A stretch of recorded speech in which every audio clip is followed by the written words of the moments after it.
오늘 사도행전 4장 13절에서 22절까지 말씀 가지고 어, 보고 들은 것의 힘, 보고 들은 것의 힘이라는 제목으로 말씀 나누도록 하겠습니다.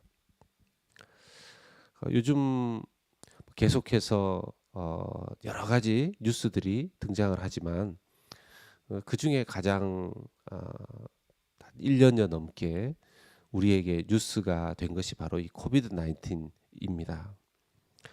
코비드 19으로 인해서 많은 사람들이 또 이 병을 앓기도 하고 또 이 병의 문제를 해결하기 위해서 수많은 사람들이 특별히 의료진들이 연구하고 있습니다. 이 병에 걸린 사람들을 위해서는 치료제를, 또 걸리지 않은 사람들을 위해서 백신을 이 연구하고 또 이미 개발되어져서 사용하고 있기도 하죠. 그럼에도 불구하고 또 아직까지 통계 자료들을 보면 많은 사람들이 갑자기 이 코비드 19 병에 걸려서 병상에서 앓고 계시거나 또 목숨을 잃는 그런 분들도 많이 있는 것을 보게 됩니다. 그래서 약도 어떤 것이 가장 잘 듣는가, 어떤 치료제가 이 가장 특효약인가, 이런 것에 대해서 관심이 많고 심지어는 민간요법도 많은 사람들에 의해서 입에 오르내립니다. 만약 가장 잘 듣는 약이 무엇인지가 명확하게 밝혀지고 심지어는 그 병을 물리칠 수 있거나 또 그 병에서 벌떡 일어나게 하는 약을 누군가가 발견하게 된다면, 그래서 정말 사경을 헤매고 죽음 직전에 있었던 가족이 그 특효약을 먹고 또 그가 정말 그 병상에서 벌떡 일어나는 그런 경험을 하게 된다면 그 약에 대해서 또 그 어떤 민간요법에 대해서 많은 사람들에게 빨리 그것이 보급되고 회자될 것입니다. 주변 사람들에게 직접 자기가 경험한 것을, 그 좋은 것들을 알리는 그런 것이죠. 현실 불가능한 어떤 절망적인 상황에 있다 할지라도 우리가 그 절망을 뚫고 회복하는 그런 경험하는 기적을 경험하게 된다면 우리의 삶은 아주 크게 변화가 되게 되어 있습니다. 바로 사도들이 그러했던 것이죠. 사도들은 12제자들은 예수님과 공생의 3년의 기간을 함께 보내었지만 예수님을 능력 있고 또 말씀이 탁월한 랍비 이상으로 예수님을 여기지 않았습니다.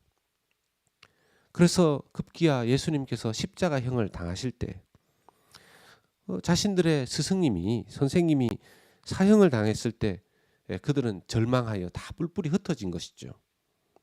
그러나 그들의 절망이 아무리 크다 할지라도 무덤에서 부활하신 예수님을 직접 그들이 만나고 또 그 예수님이 다시 하늘로 승천한 것을 본 이상 그들의 삶은 이전과 같을 수가 없었습니다.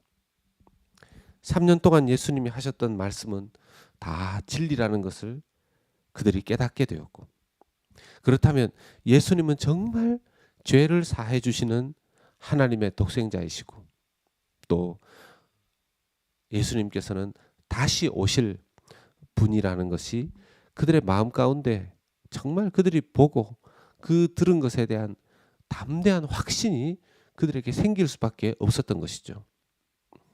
그들은 이 모든 것을 다 듣고 다 보고 다 경험하였습니다. 그러니 담대해질 수밖에 없는 것이죠. 게다가 이제 성령을 받아 성령의 내주하심까지 받게 되었으니 얼마나 담대해졌겠습니까? 오늘 말씀의 13절의 말씀처럼 그들이 베드로와 요한이 담대하게 말함을 보고 그들을 본래 학문 없는 범인으로 알았다가 이상히 여기며 또 전에 예수와 함께 있던 줄도 알고 본래 학문 없는 범인 무슨 뜻입니까? 문맹에 가까운 자들이었다라는 것이죠. 그러나 어떤 랍비의 이론과 비교할 수 없는 예수 그리스도와의 만남이 그들에게 있지 않았습니까? 게다가 예수님의 그 이름으로 기도하며 병이 낫는 기적까지 일어나는 것을 그들이 또 보고 또 들었던 것이죠. 그러니 그들의 담대함은 계속될 수 있었던 것입니다. 당시에 사내들인 이스라엘 공회가 유대 공회가 그들의 사역을 막고자 했지만 그 사역을 막으려고 위협까지 했지만 그들은 예수님의 부활을 직접 보지 못해서인지 일부 예수님의 부활의 소식을 들었음에도 불구하고 그들은 이 예수님의 부활을 믿지 않습니다. 그래서인지 그들은 그 주변에 설교를 들은 사람, 베드로와 요한의 설교를 들은 사람, 이 기적을 분명히 보았음에도 불구하고 보고 들었음에도 불구하고 그들은 다 믿지 않습니다. 어떤 차이가 있을까요? 사도들은 자기가 직접 보고 들은 예수님의 부활을 전하였습니다. 지금 전하고 있는 것이죠. 그런데 어떤 이들은 누군가가 직접 보고 들은 예수님의 십자가 부활을 믿음으로 자기도 보고 믿음으로 그것을 들었을 때에는 그것이 자기에게 영향을 끼쳤습니다. 어제 말씀처럼 5천 명 이상의 남자들이 이 전 본문에처럼 베드로의 설교를 듣고 예수님을 믿는 자들이 되지 않았습니까?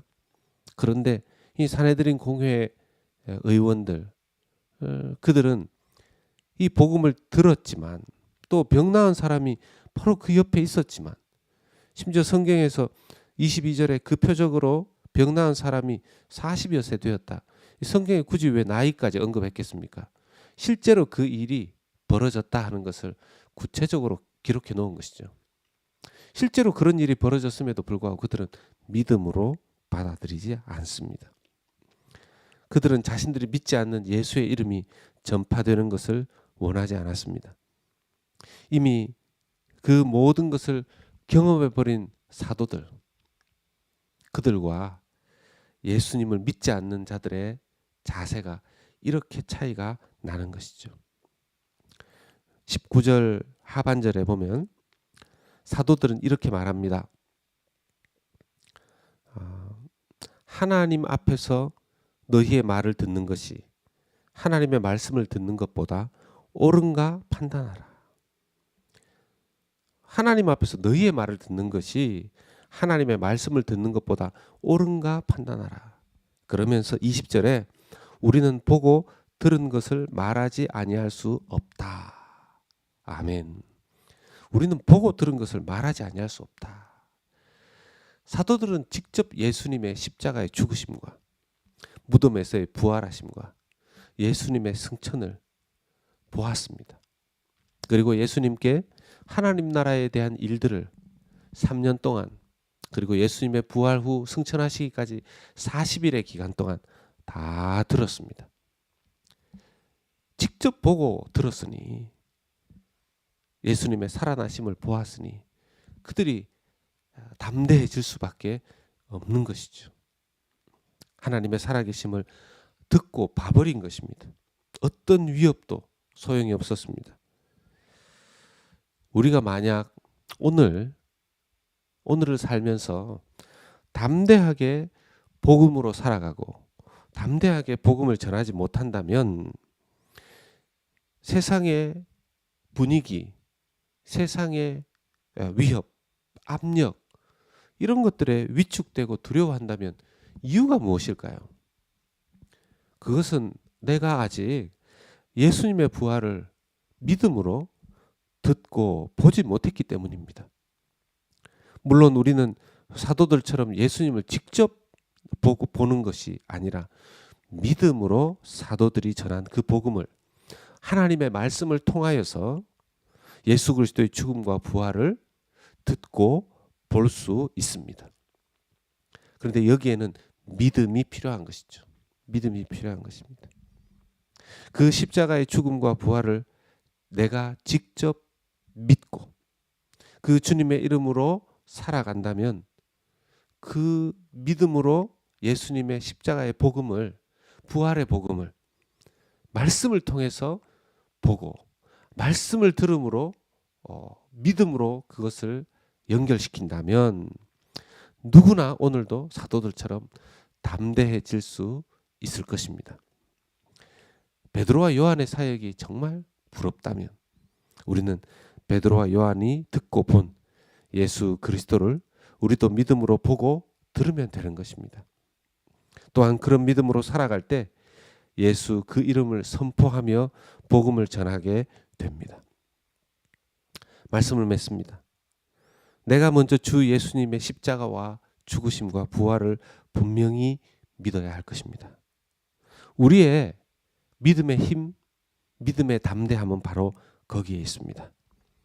주님의 십자가의 죽으심과 부활을 말씀을 통해서 보고 들음으로 변화되어서 담대한 믿음으로 예수 그리스도의 이름과 그 복음을 전하는 삶 살아갈 수 있기를 주 예수 그리스도의 이름으로 축원합니다. 아멘. 우리 함께